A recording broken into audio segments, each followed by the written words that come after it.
So business improve కావాలంటే offers, ఇండియాలో offers లేకోకుండా బిజినెస్ నడవదు. అంటే డిస్కౌంట్ అనే పదం ఇప్పుడు ఇన్వాలిడ్ అయిపోయింది. డిస్కౌంట్ అని పెడితే ఆ బ్రాండ్ పైన ఒక చులకన భావం అనేది కలుగుతూ ఉంది ఇండైరెక్ట్గా. ఆఫర్ అని పెడితే మనకి బిజినెస్ బాగా డెవలప్ అయిపోతే సేల్స్ చాలా ఇంప్రూవ్ అవుతుంది.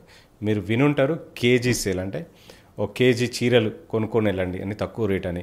ఆషాఢ మాసంలో మీరు చూస్తారు విపరీతమైన ఆఫర్లు వచ్చేస్తే ఆషాఢ మాసంలో కొనరు కాబట్టి అది కూడా ఒక ఆఫర్. అంటే అక్షయ తృతీయ రోజు గోల్డ్ కొనాలనేది ఒక ఆఫర్. అక్షయ తృతీయ పెద్ద మనుషులందరూ కలిసి కూర్చొని ఆ రోజు గోల్డ్ కొనాలి అని క్రియేట్ చేశారు. అలాగే ఫాదర్స్ డే కానీ, మదర్స్ డే కానీ, వరల్డ్ హెల్త్ డే కానీ, ఏదైనా కానీ ఈ డేస్ అన్నీ కూడా బిజినెస్ వాళ్ళందరూ ఒక దగ్గర కూర్చొని వాళ్ళు క్రియేట్ చేసినవి. దాని ద్వారా బిజినెస్ పెరగాలి వరల్డ్ వైడ్ అనేసి. ఒకప్పుడు మనం చిన్నప్పుడు చూసుంటే ఇవన్నీ మనకు తెలియదు యాక్చువల్గా. సో ఇప్పుడు వింటున్నాం. ఫాదర్ డే రోజు గిఫ్ట్ ఇవ్వడం, పెద్ద పెద్ద వాళ్ళు అయితే కార్లు కొని పిల్లలకి ఇవ్వడం, పిల్లలు కిడ్స్ మొత్తం ఫాదర్ డే అప్పుడు ఫాదర్కి ఇవ్వడం, మదర్ అప్పుడు కేక్స్ కొనడం. అంటే ఇదంతా బిజినెస్ డెవలప్ అవుతూ ఉంటుంది అనమాట. ఇదంతా పెద్ద మనుషులందరూ ఒక దగ్గర కూర్చొని ఇవన్నీ క్రియేట్ చేసినవి యాక్చువల్గా. సో దాని ద్వారా బిజినెస్ డెవలప్ అవుతుంది. బిజినెస్ ఇంప్రూవ్ అవడం ద్వారా ఆ కంట్రీ యొక్క ఎకానమీ పెరుగుతుంది. దాంట్లో నష్టమేం లేదు. మన జోబులోంచి ఒక రూపాయి బయటికి వెళ్తుంది అని అంటే అది మళ్ళీ ఇండైరెక్ట్గా ఎకానమీ క్రియేట్ చేసి సర్కిల్ చేసి దాన్ని మనకి శాలరీల రూపంలో లేకపోతే ల్యాండ్స్ పెరగడంలో ఇవన్నీ ఎకానమీ అనేది డెవలప్ అయిపోతుంది ఆటోమేటిక్గా. సో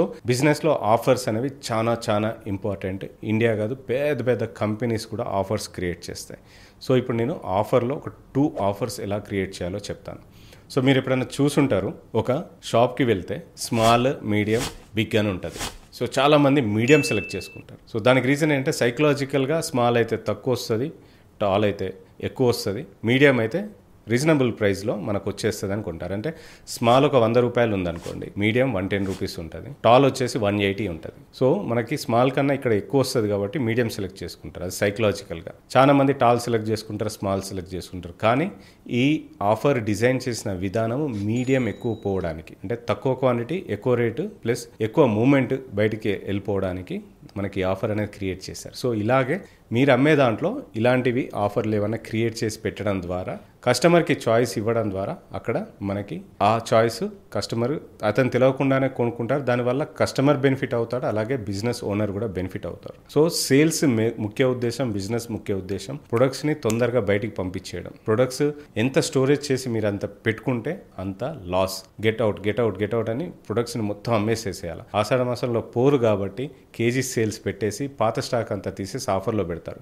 కొంతమంది ఏం చేస్తారంటే స్టాక్ క్లియరెన్స్ అని పెడతారు. అవన్నీ పాతవన్నీ తీసుకొచ్చి ఆఫర్లో పెట్టి అమ్మేస్తారు. కొంతమంది అయితే ఉన్న రేటు 3,000 ఉంటే దాన్ని 4,500 వేసేసి దాన్ని తగ్గించి 3,000కి మళ్ళీ అమ్మేస్తారు. ఇదంతా ఒక మాయాజాలం అనమాట. ఇదంతా ఈ బిజినెస్ ఓనర్లు బాగా నేర్చుకోవాలి.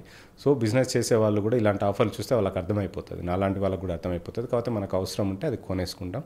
కొంతమంది జెన్యూన్గా రియల్గా ఆఫర్లు ఇచ్చే వాళ్ళు కూడా ఉంటారు బిజినెస్ ఓనర్స్. సో అదేంటంటే స్టాక్ క్లియర్ చేసుకోవడానికి, పాత స్టాక్ అమ్ముకోవడానికి ఆఫర్లు పనిచేస్తాయి.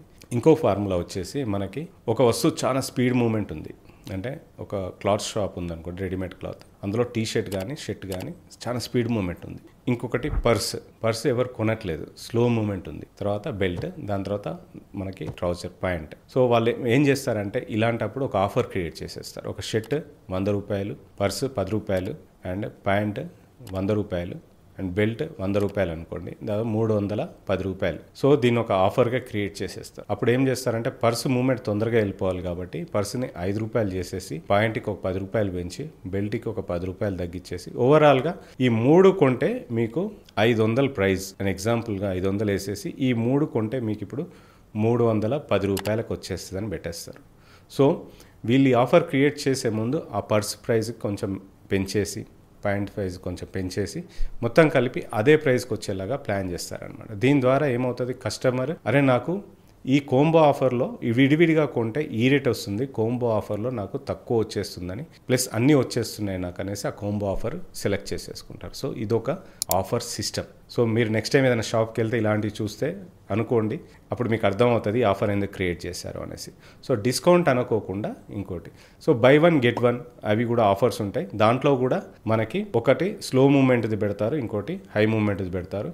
మీరు ఒకవేళ అబ్జర్వ్ చేస్తే స్టాల్స్లో ఆఫర్స్ ఇవన్నీ ఒక సైడ్ పెడతారు. ఆఫర్ అని పిలుస్తారు మనల్ని, ఆఫర్ దగ్గర ఒక సైడ్ పెట్టేస్తారు. ఈ ఆఫర్ని బేస్ చేసుకొని స్టోర్కి వచ్చిన వాళ్ళందరూ ఆఫర్ ఉన్నాయి తక్కువ కొనేసి ఆఫర్ లేనివన్నీ ఎక్కువ కొంటారు. అంటే 2 మూమెంట్ ఉంటుంది అనమాట. సో ఆఫర్ మన ఫుట్ఫాల్ పెంచుతుంది, దాని తర్వాత ఆఫర్లో అయిపోతాయి, ప్లస్ ఆఫర్లో లేనివి కూడా వెళ్తాయి. సో ఇది మెయిన్ ఉద్దేశం అనమాట. సో మీరు ఎప్పుడైనా ఆఫర్ క్రియేట్ చేస్తే దాంతోపాటు మీ స్లో మూమెంట్ ఉంది ప్లస్ స్పీడ్ మూమెంట్ ఉంది, రెండు అటాచ్ చేయడం ద్వారా మీ బిజినెస్ వెళ్ళిపోతుంది. దీంతో మీ ప్రొడక్ట్ స్టాక్ కానీ వేర్ హౌస్లో కానీ పడి ఉండకుండా తొందరగా బయటికి వెళ్ళిపోతుంది. బిజినెస్ చేసే వాళ్ళకి వాళ్ళ దగ్గర ప్రొడక్ట్ ఎంత రోజులు పెట్టుకుంటే అంత నష్టం, ఎంత తొందరగా దాన్ని బయటికి పంపించేసి అమ్మితే అంత లాభం. దాన్ని కూడా ఎలాగా చేయాలి అనేది చాలా చాలా చాలా చాలా ఇంపార్టెంట్. అది నేను చెప్పిన ఈ 2 ఆఫర్స్ని ఎలా క్రియేట్ చేస్తారో చెప్పాను కదా. అలాగే మీ బిజినెస్లో ఏవైతే మీరు బిజినెస్ పెట్టారో దాంట్లో మీరు ఆల్రెడీ ఏ ఆఫర్ క్రియేట్ చేస్తే చాలా స్పీడ్ మూమెంట్ ఉంది, ఏ ఆఫర్ క్రియేట్ చేస్తే స్లో మూమెంట్ ఉందో చూసుకొని దాన్ని అనలైజ్ చేయండి. ఒకవేళ మీరు అలాంటి ఆఫర్ చేస్తే మీ స్టాక్ మొత్తం అమ్ముడుపోతే దాన్ని కామెంట్ బాక్స్లో కామెంట్ చేసేయండి, చాలామంది నేర్చుకునే అవకాశం ఉంది. సో మీకు ఏదైనా కొత్త ఐడియా తడితే నా వీడియో చూసి కింద కామెంట్ బాక్స్లో కామెంట్ చేసేసేయండి. సో మీ బిజినెస్ చేసే ఫ్రెండ్ ఉంటే ఈ వీడియోని షేర్ చేసేసేయండి. సో ఇలాంటి మరిన్ని వాల్యుబుల్ ఇన్ఫర్మేషన్ కావాలి అని అనుకుంటే మీ బిజినెస్ డెవలప్ చేయడానికి కేపీ బిజినెస్ గురుని సబ్స్క్రైబ్ చేసుకోండి. సో ఇది బేసిక్స్ ఆఫ్ బిజినెస్లో how to create offers 10th episode అనమాట. సో మనము లాస్ట్ టైం మార్కెటింగ్ చూసాము, దాని తర్వాత స్టాఫ్ సెలెక్షన్ చూసాము, ఇది ఆఫర్ క్రియేషన్. కొత్తగా బిజినెస్ స్టార్ట్ చేస్తే ఆఫర్ క్రియేట్ చేయాలి కాబట్టి ఇలాంటివి మీరు చేసుకోండి. రన్నింగ్లో బిజినెస్ వాళ్ళకు కూడా ఇది చాలా యూజ్ అవుతుంది. Thank you so much. నా వీడియో నచ్చితే లైక్ చేయండి, షేర్ చేయండి, సబ్స్క్రైబ్ చేయండి, ఫాలో చేయండి.